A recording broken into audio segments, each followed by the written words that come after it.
Ladies and gentlemen, please notice that exits are conveniently located at the front and rear of this auditorium. When leaving the theater, we suggest that the exit at the front of the auditorium will allow you easier access to the parking areas. Thank you. Oh my god, that's gross. Corey Feldman does not know how to eat a freaking pizza. Completely changed the face of everything. It's very unique. I will give it that. Oh, thanks, man. I don't want to embarrass myself. Should I embarrass myself? No, please no. Oh, shut up. Shut up. I am embarrassed. Hello, I'm Mike Butler. And once again, I'm Mike Field. And you're listening to the Forgotten Cinema Podcast, where each episode we highlight a film that for a variety of reasons was forgotten by audiences. Whether it was because of a more popular...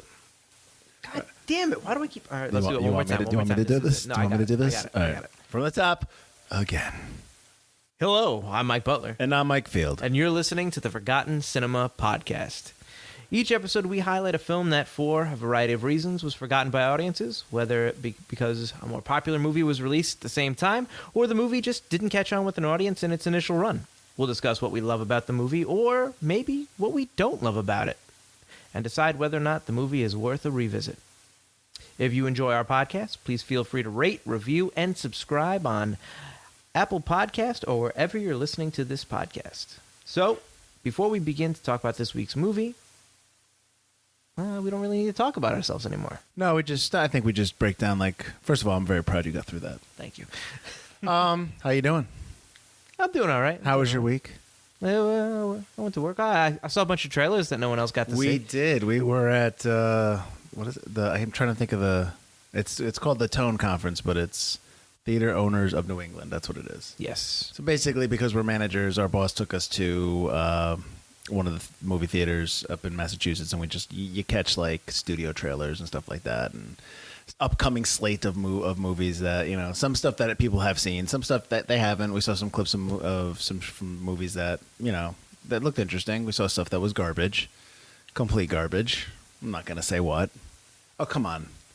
I don't know about complete garbage. Really? There was some stuff that it was meh, but I didn't say anything was. I gotta tell you right now, there's one movie that I saw that I'm not gonna say it that looked bad. We'll talk later about it. Yeah, there were a couple of things that looked pretty good. I'm talking about. Oh yes, okay, yes. Yeah. Never mind. I just mimed what it was to Butler, and I knew it out instantly. But yeah, so I'm doing well. Getting ready for this upcoming podcast. I watched this movie in one sitting. I'm very proud of myself. I'm proud of you too. Thank you. I'm an old man. Yeah. So drink your coffee. I am. Only morning viewings for you. I'm drinking my coffee away from the mic. Wake up, get some Metamucil in you. Go sit down, watch your film. All right. Why don't you tell everyone what we're seeing? What we're reviewing today, or I don't know. I don't want to say reviewing. We're not reviewing. What we're discussing. What we're discussing. What we're remembering.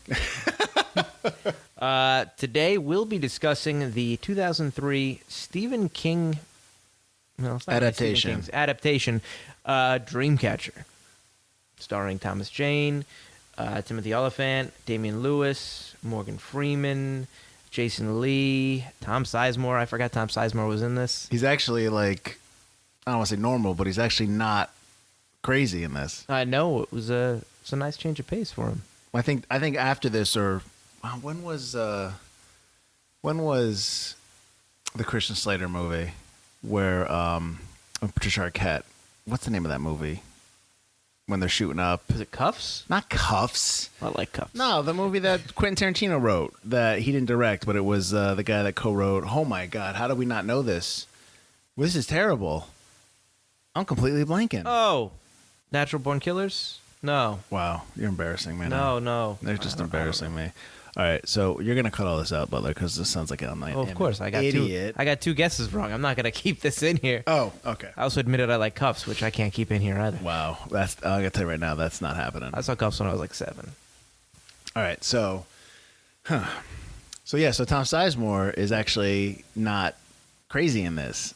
So because I remember, did you see True Romance? That's what I was laboring to. No, I have not actually seen True Romance. Okay, I know of True Romance. Really?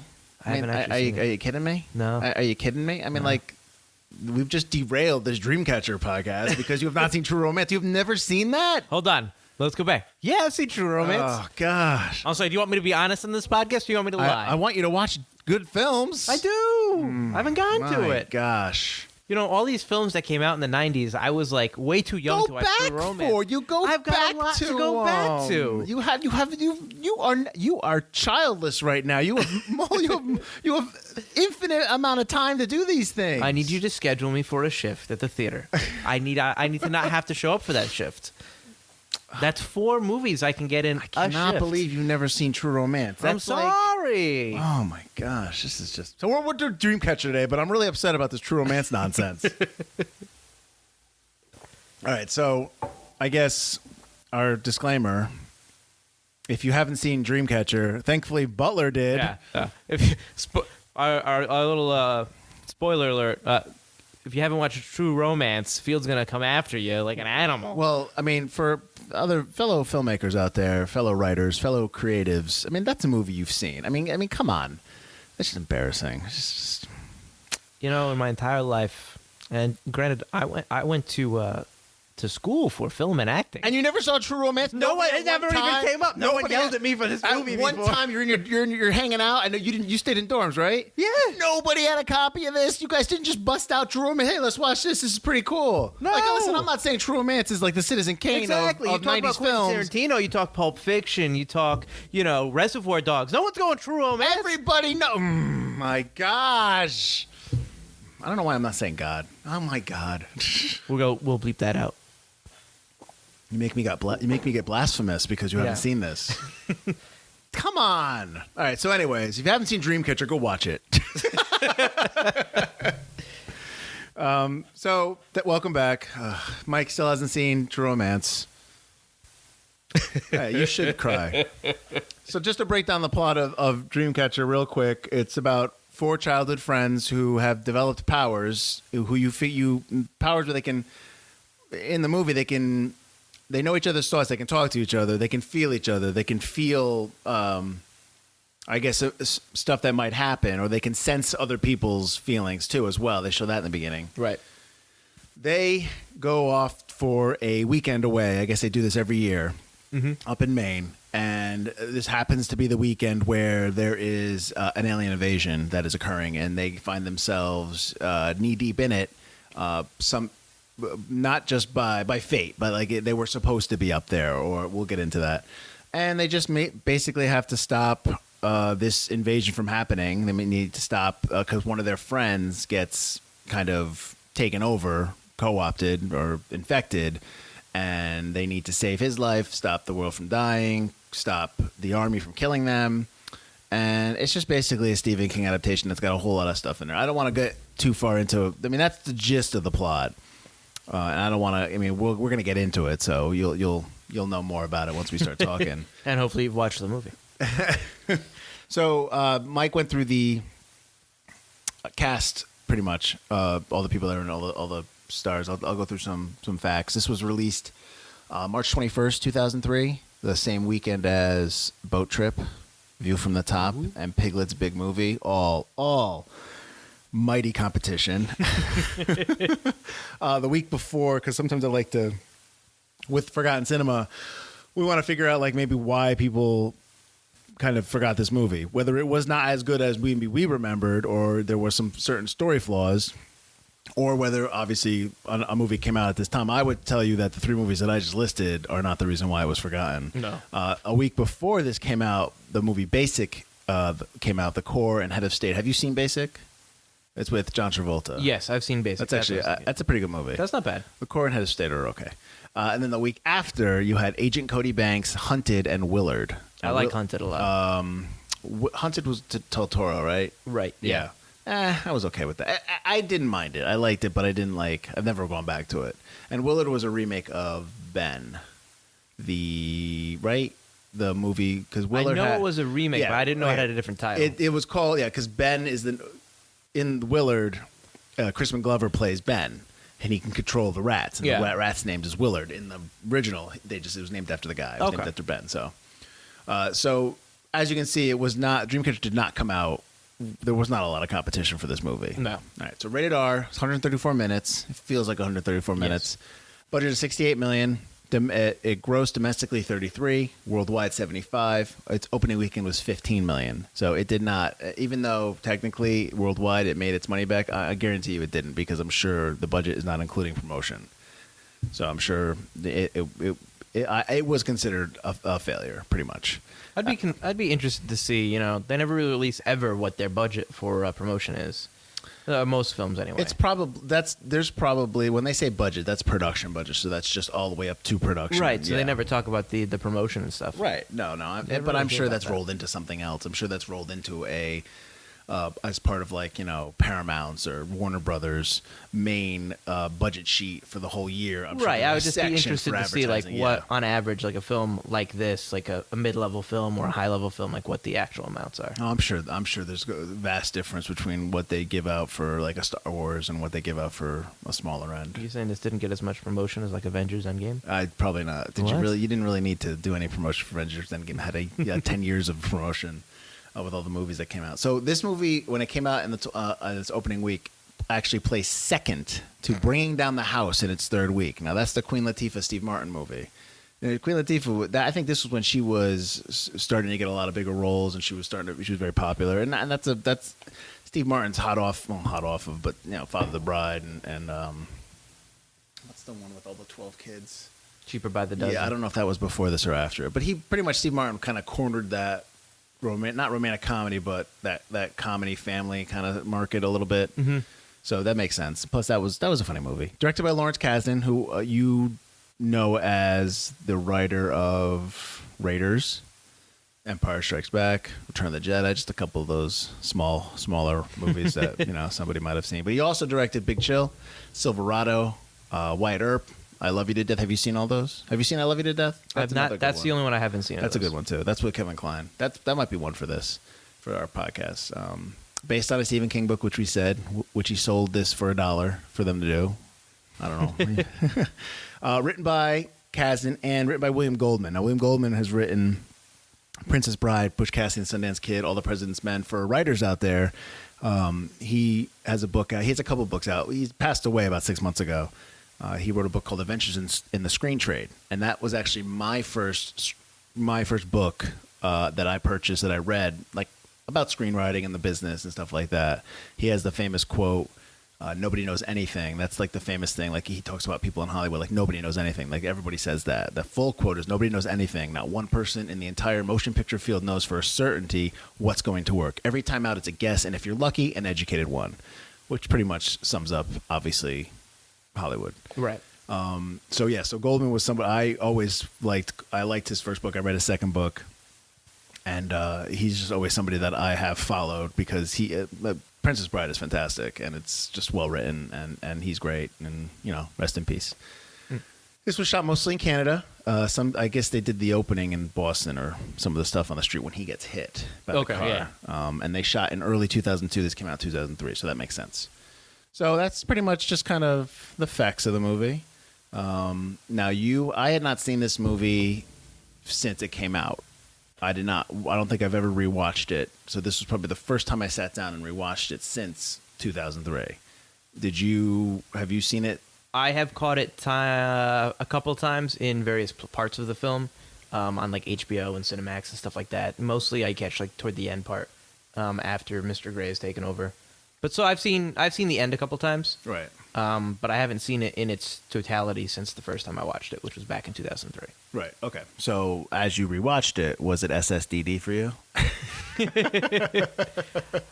So in the movie, that the SSDD, if you don't remember, they all say it, and it's basically the same shit, different day. Right. I liked it. I still enjoyed it. Okay. So that didn't really change. There were some story choices I wasn't as big a fan of. The first time I saw it, I really liked the fact that it was kind of a Stephen King story. You definitely get that sense that this is a King adaptation. And a more faithful one. It's it doesn't try to blend in the weirdness or decide what works and what doesn't. It's just, this is his novel, let's try to do it. Right. Which now, looking back on it, having had more experience in film and how story structure and stuff works, I don't think it works totally. but it's still enjoyable, and I do still appreciate that they at least tried to do something that's really out there. I mean, this is a weird choice to make a film out of, at least as a faithful adaptation. I think that's probably the best note. Like, I think it's a great idea, but I think it's when you take the book and you want to adapt it, I think you do need to kind of play with it a little bit more and cut stuff out, because I had some problems with, as I just talked about how I love Goldman and I even like Kasdan's writing, and I just after I just said that, I had some problems with story development and stuff that it felt very disjointed. It felt like it loses focus in terms of story elements and what works and what doesn't work, and like you said, maybe trying to get stuff in there. So I had some problems there in terms of, I like the friendship between the friends. Yes, but that's always a staple of Stephen King books. That kind of like, even from It. This is the childhood friends, right? And they're everyone's friends. You have that shared experience, and then they grow up, and whether they're damaged or they're not the same kids, or they've gone on in their lives, they've made mistakes, there's still friendships at the core. Yeah. So I enjoy that, but with this movie, it feels like it didn't appreciate it at some point. And I'll tell you my biggest thing. Yeah. So they talk about how they're supposed to be up there, and maybe like so they're all. The movie starts off and he's like, I've been thinking about Duddits. Now Duddits is the Donnie Wahlberg character who they befriend in a flashback.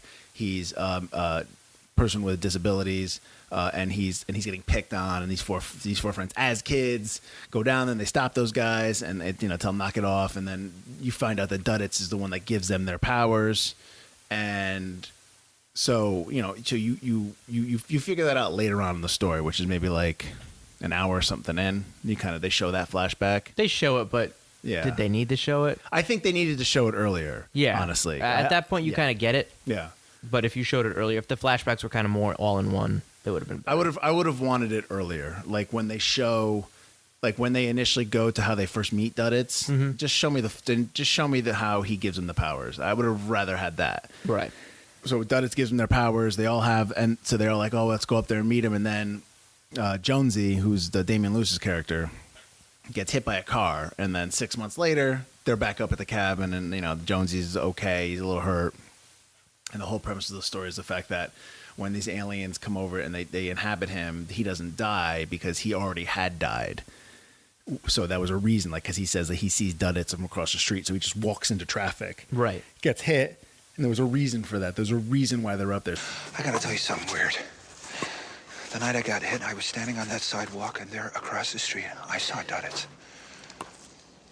Just like he was that day we first saw him back in Derry. He was calling out for help, and everyone was ignoring him, just passing him by. And then he looked over at me. He looked directly at me. And he motioned for me to come to him.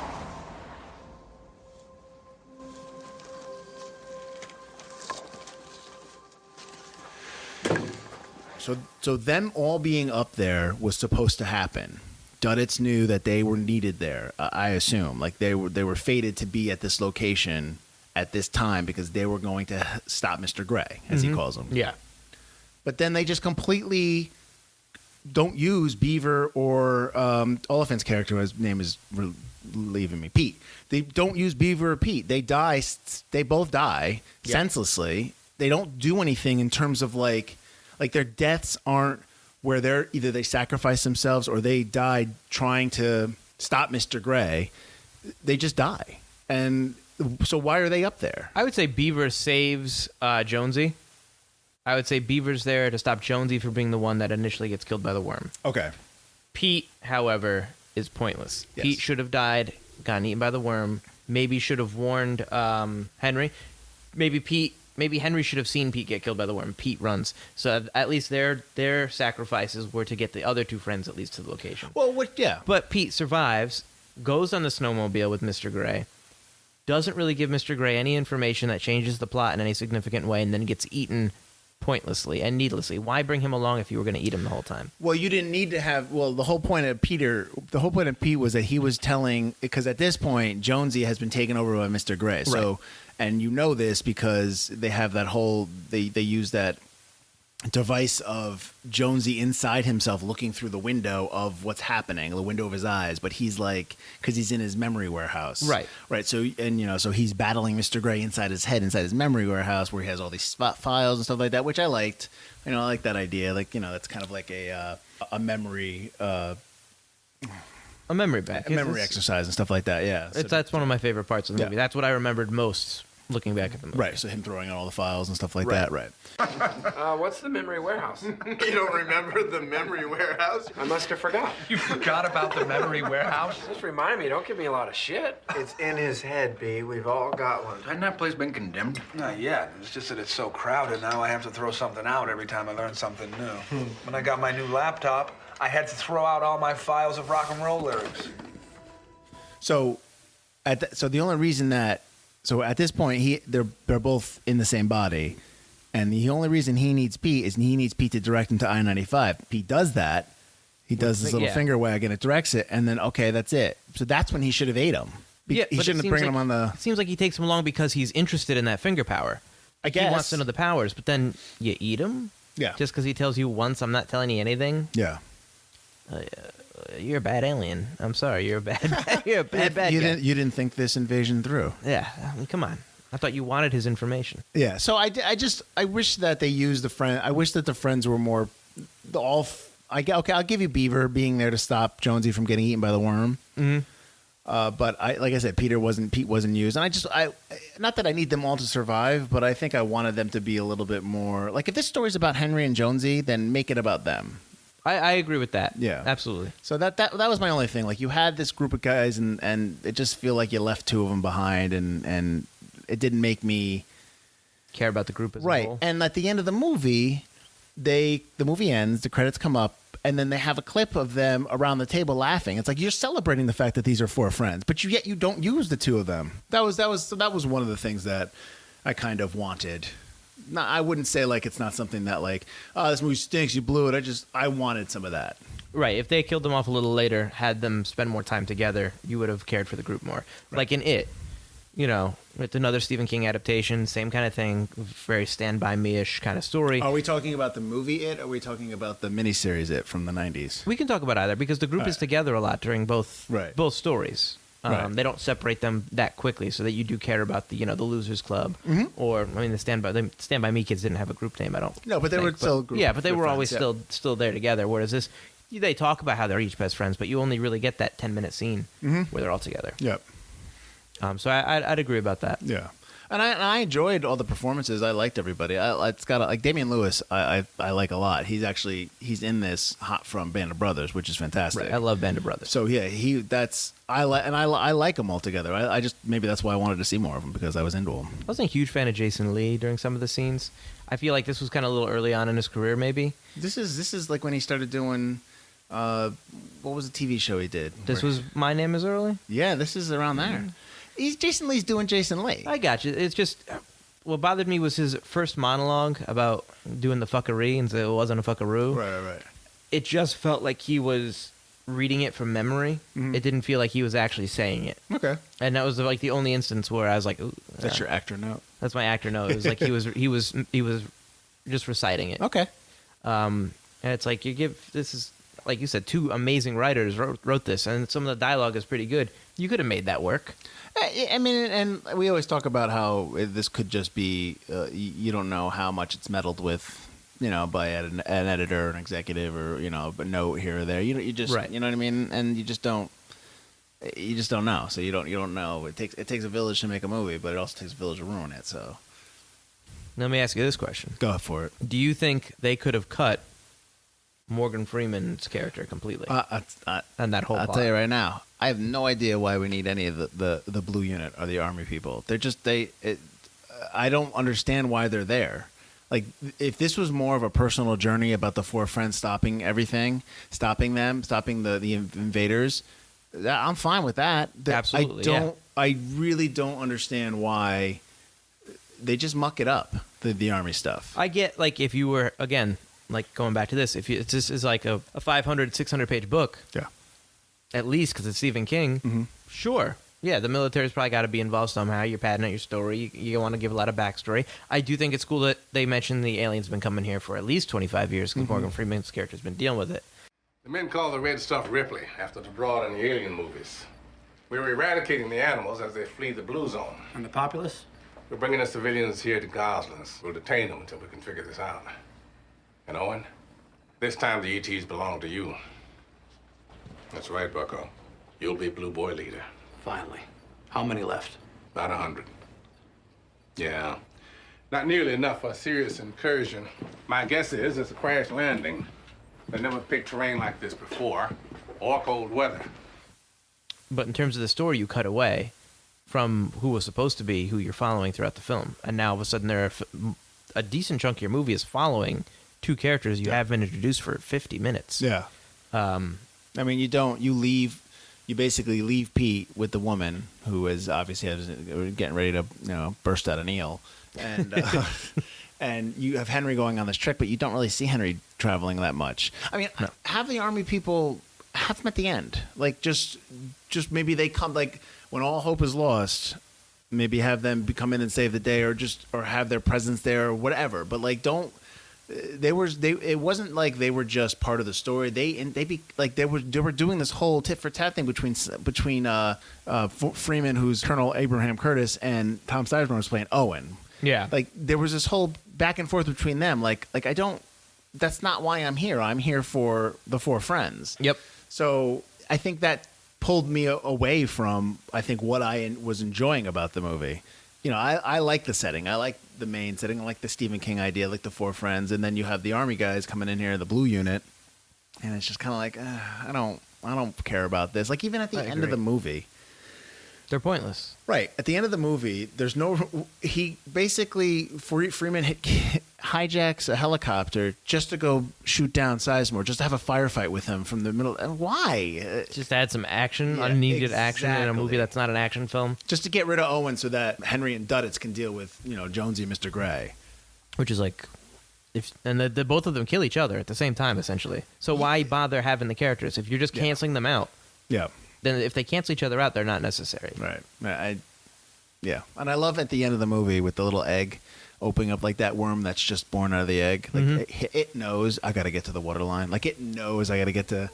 It could have genetic memory. I'm not upset about that. I am. It's a worm. It's an alien. I just think it's funny. It's just like, I broke out the egg. Better get to the water supply.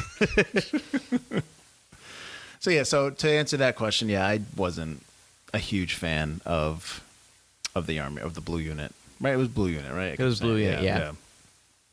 They were unnecessary. How about this? Now, I don't know if I missed it because I didn't go back, but I wrote this down. An hour and 42 minutes into the movie, we start transition wipes. Did you notice that? I did notice the first wipe. I was like, George Lucas wipe? Exactly. It was like out of nowhere. It was like, so, I mean, as soon as the wipe transition happened, all I'm thinking about is Star Wars. Yeah. And for people who maybe don't know what we're talking about, it's when, if you watch a Star Wars movie, that's how they transition between scenes. They just have the image wipes away, and the other image comes in. It's called the wipe transition. So it's not in the movie for an hour and a half. And then all of a sudden you just start doing it, and they did it more than once. They did it a couple times. And it's just like, I don't understand that. Like, that's, to me as a filmmaker, that's inconsistent. I don't like that. I wouldn't do that. Mm-hmm. And that also tells me that, you have a different editor stepping in here or something like that, or somebody, like, there's just a different voice in the room to try to just cut, just do what you've been doing. That kind of pulled me out. That pulled me out, and the size of Morgan Freeman's eyebrows pulled me out. It's one of my notes. Like, it's almost like they were doing it on purpose. Like, absolutely. He doesn't care about his own, upkeep. He only cares about killing those aliens. They were like giant brooms, and they were like catching snow. They were nuts. What's interesting is you said that wipe happens at an hour 42? Yes. So at an hour 44, I was like, they've got to be getting to the end of the movie. One of my notes is I paused at an hour 44. There's 29 minutes left, and I was like, "What?" I told you this was 2 hours. I know, but I didn't realize. I thought I was getting toward the end. Oh, okay. And I'm like, "This is the end of the movie. They're leading toward the final. This is the end game now. Why are we still at 30 minutes?" Right. Well, because that was the wipes were happening when they were in the truck. They had just picked up Duddits, Right. and who you find out has like terminal cancer. I can't remember what she said, leukemia or something. Some kind of like high-end lung cancer. Right. But like, so, and I mean, whatever, it's fine. But like, they pick him up, and he's happy and excited. And the next time you see him, he's like near death. I think the closer he's getting to Mr. Gray, the more he's Is using, that what it and was? he's using his power. He's wearing himself out. Is that what it is? Okay, because I didn't get that. Okay, well, that makes sense then. What I don't get is, all right, so he's a big, giant, poopy-looking monster, Yes. right? Which one, Mr. Gray? No, Duddits. Duddits. Okay, yeah. He's got a mom? Yeah, I don't know. Is that his real mom? Maybe Is that his... maybe her memory was implanted to know like that she would take care of him. Maybe he was a gift from some being, and she just kind of I accepted kind of it. want to know about that, because they said he was in a home at the beginning part, and now he's got a mother. Oh, is that they said that? Well, maybe she adopted him. Maybe. It kind of confused me a little bit. Yeah. So, I guess you're supposed to infer that since they've been coming here for 25 years, that's why Duddits was here. Yeah. So is Duddits one of them? No, because Duddits, when he turned, looked a little different. He did, but like, so he came to Earth to wait out. Well, I mean, I'm sure the book has explained it a little bit better. I never read the book. I'm thinking Mr. Gray is probably the big bad of them, like one of the worst ones. I'm guessing the crash is maybe a distraction for Mr. Gray to do his thing. Maybe, I don't know, but I was guessing that Mr. Gray was really Duddits' target. Like, take out Mr. Gray, you take out the And invasion. he as a knew whole. that he would be here. He came to Earth 25 years ago as Duddits. Knew that Mr. Gray was going to come here in 25 years. Knew that he needed to fight these 4 kids that saved his life to help save the world. Like, are we assuming all that? Because that's what it That's what, yeah. That he Why kind give of these knew. kids the powers? He knew the steps that would need to be taken to actually take out. Right. Mr. Gray. Yeah. I mean, I guess I was okay with that. I mean, I guess the writer A little more backstory on the writer. Duddits would Yeah, have the been nice. writer in me needs to see that more. I know I have a big hang up on. I need to know that from the movie. You know, like I don't like. Well, they talk about Duddits the whole time. You're not wrong. Sure. No. I Give get us you. give us more backstory on Duddits. Right. Also, your movie's 2.5 hours. Yep. Cut out the military. Focus on Duddits, because King almost certainly explains it. He explains everything. His novels are long and they're well done, but they do go into a lot of explanation. So his novels, I don't read a lot of King. Mm-hmm. I read some, but like I do maybe as its later works, they get on tangents big time. They go on Absolutely, and that's fine. A lot of writers do that in novels. No, I get that. I mean, listen, I'll do that when I'm writing the book, so that's fine. Yeah. But it's like he would definitely have explained Duddits' backstory, so choose that end of the story to explore, not because it's about the 4 friends and their relationship with Duddits. Right. It's not about the military. They could have used that extra half hour that they wanted to put into it and used it on Duddits. So did you know that where they met Duddits is supposed to be the Barons from It? Like, Yes. That's where, okay. Yeah. I saw that. So I was like, oh, Derry Maine, all right. Yeah, and I saw that. One of the other things I did not like at all, and I'm curious if you have the same note, is Damien Lewis's voice choice for Mr. Gray. Oh, I like that. Oh, I did not like that. I like the use because he has, in real life, he is, I believe he's English. He's Might doing be a Irish. Malcolm McDowell impersonation. Absolutely. I apologize. Absolutely. But I kind of like that. I kind of like that. That's like he scanned his mind and went, "Oh, villain voice. All right, this is what I'm going to use." I don't know, but I kind of liked it I did not like it because it's not what you would anticipate the villain being. You'd probably anticipate him being. I guess okay, but like so. So again, here we go. I'm going to put my writer hat on. All right, put your writer hat on. So Mr. Gray has tapped into the world so much that he knows about these English accents, or he picked it up along the way. Or... I think he took over Jonesy, and he can read all the files that Jonesy didn't lock away. And I'm sure Jonesy's. Like, what does he have, a dialect file? I'm sure he has like his own thoughts on what a villain should sound like, and I'm sure Mr. Gray knows he's the villain to this planet. He's an invading force. He's not the good guy. What was that, Mr. Jones? What did we just pass on the road there? Are you speaking to me? Yes, I am, Mr. Jones. Or is it Jonesy? That's what your friends call you, isn't it? Let's be friends. Why are you letting me live? I'm borrowing you. We're going to take a little journey. Beaver never hurt a soul, and you killed him. Your friend had nothing in his head. I've already found something useful in yours. Fuck you. I know what that expression means. I've studied the foul language section of your memory warehouse. Rather distasteful, I must say. I just didn't like it. It took me out. I kind of liked it. And I really like his, when he first puts on the hat and like he tries to act human. I get that. I like that snap into just like, what do I, like just this awkward, uncomfortable, like making a smile seem not even sinister, just uncomfortable. Like that's not right. I wasn't a fan. I don't know why. That's fair. It's weird. It's weird. That's just the reason I do still, even though the movie has a lot of issues, that's one of the reasons I like it, is because it's very strange. Right. What, that, the whole movie, or the that whole movie is voice? very strange. That's just one of the strange things about it that I think is interesting and different. Mm-hmm. The other thing that I don't like about the movie is Beaver's incessant need to grab a toothpick that's on a bloody floor while he's sitting on a toilet. Yeah, I didn't get that. Like, if that's, I mean, obviously it's a character trait, but like they don't really ever set that up why he needs that in his mouth. Is he because he's a smoker or something like that? I would expect like a flashback when he was a kid he's doing it, or he's got a lollipop, or he's got some kind of oral fixation. That's the thing. I can imagine like if he was just quit smoking, You don't talk about that at all or mention that. Like, it's not worth your life. The toothpick is definitely not worth your life. Yeah. And gross. Look at all that bloody poop moss stuff on the floor. Like, I would not go anywhere near the toothpick. Like, I'm sorry. I'm sure you've got more in the kitchen, Beaver. Just give it 5 minutes. Let Jonesy come back with some tape. Yeah, it took him forever. It did. Yeah, no, yeah, I wouldn't know. That's just so he dies. That's just so he can die. Exactly. I was just like, no, come on. Yeah. I did not remember that from my first viewing. I was like, ugh. I mean, when Jonesy gets hit in the beginning, like he gets messed up. I thought he was like dead. Like I guess he did die twice. Well, I know it's true. That's true. But so I assume his hip was like completely smashed. I assume they had to do hip replacement. Yeah. Absolutely. This is probably that 6 months later. This is probably the first time he's been able to walk unassisted. Well, maybe it seems like. Well, I guess that's a good amount of time. Maybe. Yeah. I mean, if it was a successful surgery, but I didn't get was in his mind warehouse though. Yes. He's also got the limp. Well, that's. I mean, that's true. It's only been 6 months. I could see maybe if he was living with that limp his whole life, but I mean, in my mind, I would still be, spry. I mean, I think whenever you dream or whenever you think about something, you never, like, even as you get older, you think of yourself as younger. So yeah, no, I can see that. I don't know why he would limp. That's a good point. I mean, that's probably just a choice. And make it more tense when the monster's chasing him. That's it. But they don't really do that much. They show it one time. They show the monster going past because he's inside his office in the memory warehouse. I love the memory warehouse a lot. Like I think that's a great choice. I think a lot of movies, books explore like what it's like in somebody's mind. And I mentioned like the only movies I can think of like off the top of my head are like Inside Out.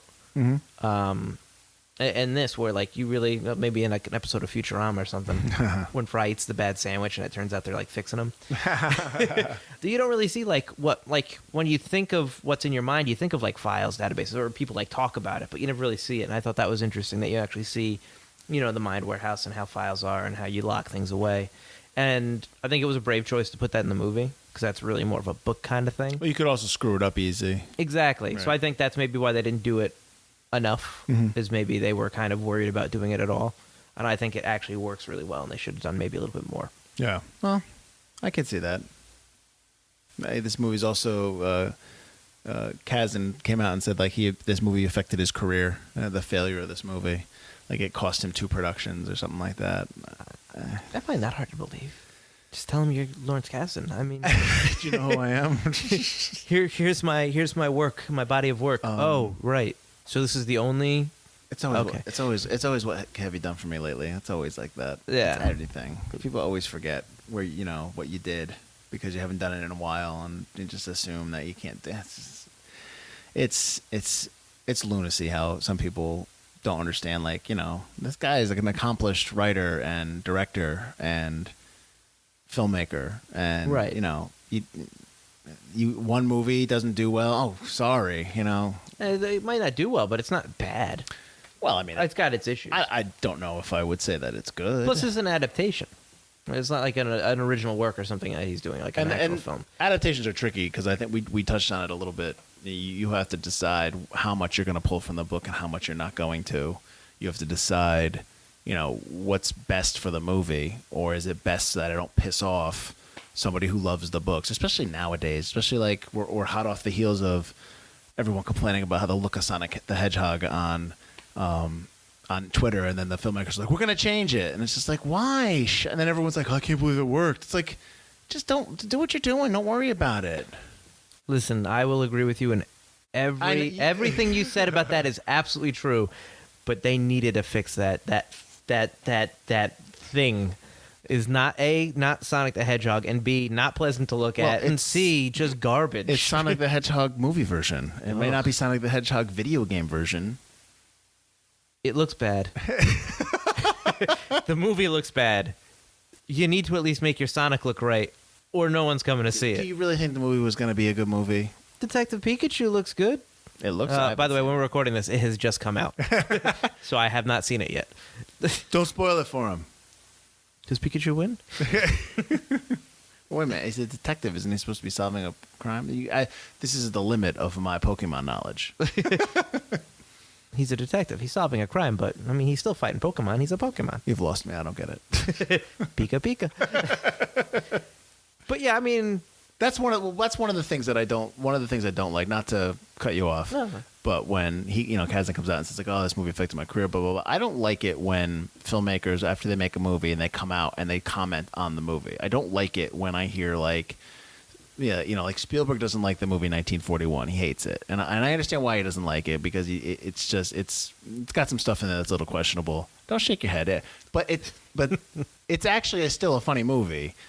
That's fine. It's not, but you're completely disregarding, and that might be a bad example, but Tom Hanks disregarding all of his comedies. Yeah, exactly. You're disregarding stuff that made people laugh, that had an effect on the landscape of film. I mean, it happened. If you don't care for it, that's fine. But I like some of these movies, and people are like, "Oh, we really didn't like doing that movie. That was not good." It's like, oh, it kind of ruins your experience in the movie. Yeah, and I don't like that. I'm not saying that you can't have those feelings. It's just like, realize that you've put stuff out there that has an effect on people. Your words after the fact are going to have still an effect on people. Right. Like right now, hearing that, I'm kind of upset. Like I kind of like Dreamcatcher. Like Dreamcatcher was probably the film where I was like, I'd be interested in reading some Stephen King stuff now, because my father's a huge Stephen King fan, and I had never been interested in anything, and this was kind of the movie that got me interested in some of King's stuff, because it was weird, it was different. Well, this has, like we talked about already, this has a lot of King elements that you can see, and right. And even if you didn't know that this was based on a Stephen King novel, if you watch this movie, you would be like, this feels like a King novel, and I think that's evident there. Mm-hmm. But I think that's also probably its downfall a bit, because it doesn't know when to not be a King novel. Does that make sense? It does make sense. Now let me ask you this, because I haven't asked it for a few episodes. Oh, okay. Would this make a better multi-part series on HBO? Like I think maybe people need to stop making film adaptations and stuff and start making maybe miniseries and stuff like that. Would serve it better. Be for okay. the most part. Well, I think with King books, more specifically. I think they probably do lend themselves to more of a series format, maybe a short form series format, like a 6-episode kind of like we talked about on Netflix, like right. limited series. Yeah. I think his books do lend to that better, because they're so long, plus there's so much in there that you can do that. So yeah, I mean, I would watch it, because I think you can. I think they would do it a little bit better. I think it'd probably be a little bit scarier. A little scarier. Probably you can more explore horror. the relationship of the friends. Yeah. Maybe even flashback how Rick McCarthy got infected. Oh, the guy, the first guy they find. that guy that crapped out the eel and burping and stuff like that. All the bowel movements. And I stuff think like you'd that. have that. You'd probably. I tell you right now, if I'm doing this, that's how I started off. Because I would start off with these two hunters, whatever's happening in the woods, and they get attacked. Very The Thing. Oh, absolutely. Yeah, It would be very creepy, very scary, the woods and snowing day. It's quiet, and I would definitely do that. I would change the look of the monsters. I would change the look of the aliens. I don't think they remind me too much of like The Arrival, the Charlie Sheen movie, or like They do look a lot like The Arrival. like just like even like a little bit of Independence Day, but like those 90s style of things have to be translucent. Yeah, I wasn't a fan of the look, so I would change that. And yeah, so no, I would be fine with that. Talking about the snow and stuff like that, I did like the fact that the film, until you meet the military, which kind of ruins everything, they don't use a lot of music. They don't use a lot of score when they're outside in the snow to keep the silence of like that's how it is in the snow. That's one of the things I enjoy about being in the woods when it's snowing, and even in the day there's no sound. There's nothing. It's just I find that actually calming. Yes, but it's definitely a great backdrop for a horror thing. And it worked, and that's what they do use that in. Speaking of sound, I could not stand the credit sequence music that kicks on. Like out of they're just like Jonesy, and it's just like I'm like, am I watching Blade? What you don't see is they fight to the death after that. There can only one. There can only be one. What movie we in? The Dreamcatchers pop up. Duddits tells them that only one Dreamcatcher gets out of this room. You have yet to do your Duddits yell. I'll do it at the end. Oh, come on. Because I know you. Because I remember when I watched this in the theater, and I'm pretty sure I watched it with my buddy, and I remember us laughing when he did that, and I'm just like, oh, come on. So I say I Duddits all the time, but my fiance actually didn't know where I Duddits is from. Did she watch this? She did not watch it with me today. Okay. It is one of her father's favorite movies, though. Well, she should watch. Well, I mean, you should have made her watch it today. We'll get to it. All right. But I always, when I do something correct, I usually scream, "I done it!" And then she laughs, and I guess she's never understood where I said it from. I thought she always had because she was laughing. So I said it today. She's like, nice. She was like, "What did you do?" I was like, "No, I watched Dreamcatcher. I didn't do anything. I watched Dreamcatcher." She's like, "Oh, that's where it's from." Like, oh, okay. I would have questioned me. Has she seen True Romance? Probably not. But who knows? She saw. I bet you she has. I bet you she has seen True Romance. I don't know. She doesn't watch a lot of Quentin Tarantino. I can't believe you never seen. Come on, man. All right. So, I mean, that's pretty much all I got. I liked the moss.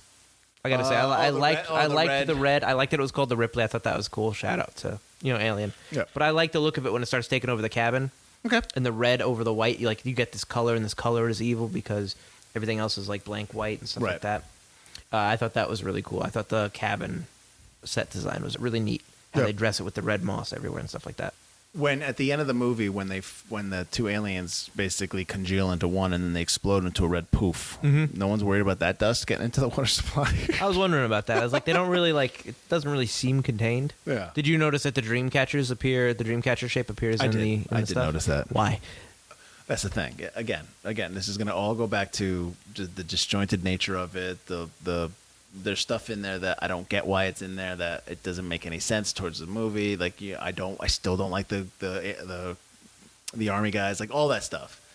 Yeah, okay. I think that goes. I think all of that. Like, there were a lot of things that happen in this movie where I'm just like, why now? Like, and like that's the question. Like, like Dreamcatcher, why? So.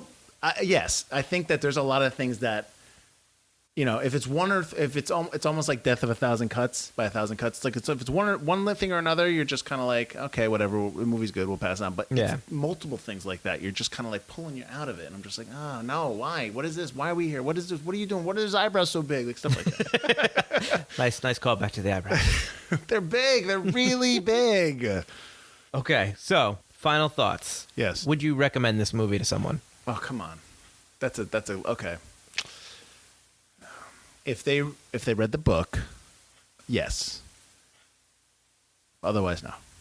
Really? Yeah. I mean, I know the whole point of this podcast is to highlight movies that we once liked, but I shouldn't say no. Maybe yes, because I never like saying like you shouldn't at least give it a try. But this is the man who thought you should watch Hudson Hawk. I just want you guys to know. First of all, we've not got. Oh, that's right. We have gotten Hudson. Listen, Hudson Hawk is better than this movie. No, I mean, I guess you know what? Maybe you I have would. your own. That's fine. Maybe I would. No, because I wouldn't say straight out no. Because there's movies that I would flat out say like just, you don't need to see it. Don't bother. But there's enough in this movie that you could it's just long. It's not. If this movie was 90 minutes, I could be like, yeah, go ahead. It's only 90 minutes. But this is 2 hours and 13 minutes, and it's just like it feels that. I got you. So, yes, if they read the book, maybe if, I don't know, I thought they were into it. Like, I thought they would like it. Like, I wouldn't recommend it to somebody that doesn't like horror movies, or I wouldn't recommend it to somebody that I only like romantic comedies. Like, it's got to be a certain person that would be like, oh, you might like this. I was okay with it, but you might like it. So, okay, I'll rescind that. Maybe. Okay. That's not a definite, yeah, you need to see this. It's not one of those. That's fine.